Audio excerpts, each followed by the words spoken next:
ഇപ്പോൾ പാട്ടിലൊക്കെ കാണുന്ന പോലെ ഈ പറയുന്ന ഒരു കോഴിക്കോടൻ കൾച്ചർ അതിൻ്റെ അകത്തുണ്ട്. എൻ്റെ വീട് വയനാടാണ്. അപ്പോൾ കോഴിക്കോട് എപ്പോഴും നമുക്ക് കണക്റ്റഡ് സ്ഥലമാണ്. പിന്നെ സ്ലാങ്ങിന്റെയും പിന്നെ നമുക്ക്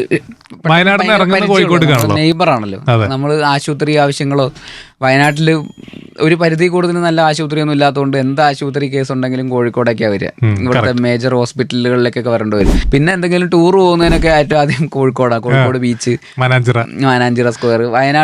വയനാട് ബീച്ച് ഇല്ലാത്തതുകൊണ്ട് Kozhikode beach, Kozhikode airport, Karipur airport, പിന്നെ ട്രെയിൻ കാണിക്കാൻ കൊണ്ടുപോകുക. ഇങ്ങനത്തെ കാര്യങ്ങളൊക്കെ വയനാട്ടുകാർക്ക് ഭയങ്കര എക്സൈറ്റ്മെൻ്റ് ആയിട്ടുള്ള കാര്യമാണ്. കാരണം ഈ മൂന്ന് വയനാട്ടിലില്ല.